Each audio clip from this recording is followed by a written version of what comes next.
Ramazon oyida qabziyat ko'pchilikni bezovta qilishi mumkin.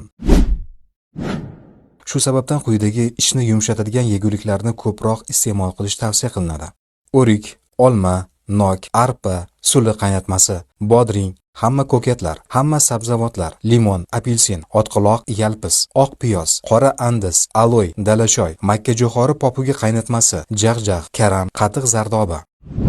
Tibbiyot 103 rasmiy kanalimizga obuna bo'ling. Suyak sho'rva tabiiy kollagen hisoblanadi.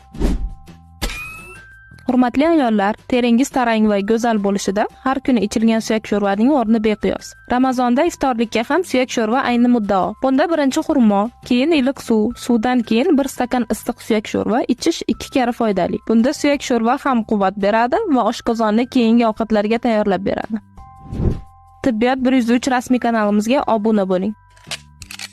Ramazonda suv ichish dasturi qanday bo'lishi kerak? Ramazon oyida ro'zadorlar orasida ba'zan kuchli bosh og'rishi, holsizlik, uyquchanlik, qabziyat, qon bosimining tushish holatlari kuzatiladi. Bu suvni kam ichish natijasida yuzaga keladigan muammolar bo'lib, inson tanasiga yetarli suv normasi berilsa, bunday holatlar kuzatilmaydi.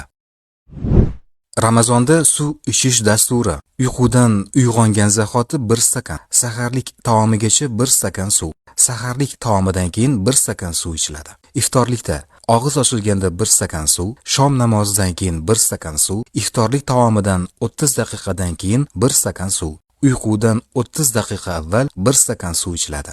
Suvni iliqdan issiqroq holatda ho'plab ichish maqsadga muvofiq. Tibbiyot 103 rasmiy kanalimizga obuna bo'ling. Saharlik qilinmay tutilgan ro'zaning organizmga qanday zararlari bor?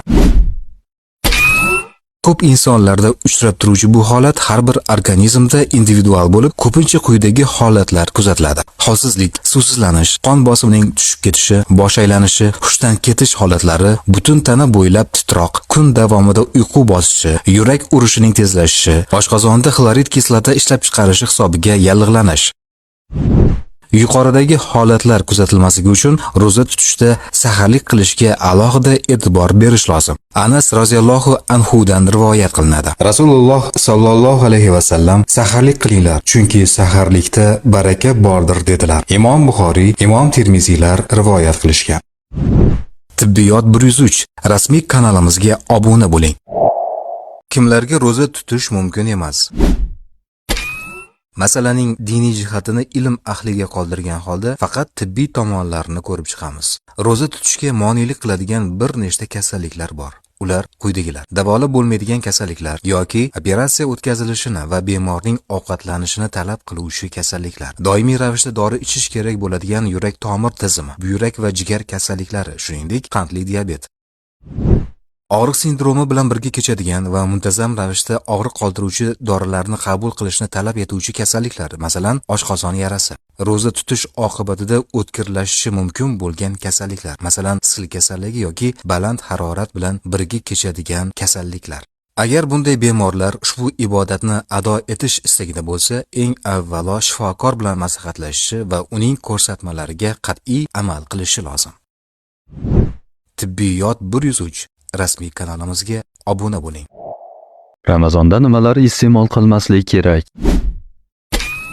Quyidagi mahsulotlar bizni kun davomida chanqashimizga va ichgan suvimizning tezroq tanamizni tark etishiga sabab bo'lishi mumkin. Yog'li mahsulotlar va yog'li taomlar, me'yoridan ortiq achchiq choy, dudlangan go'sht mahsulotlari, ya'ni kolbasa, sosiska va hokazo, tuzlama mahsulotlari, kofe va kafeinga boy mahsulotlar, shakarni haddan ziyod ko'p iste'mol qilish. Tibbiyot 103 rasmiy kanalimizga obuna bo'ling.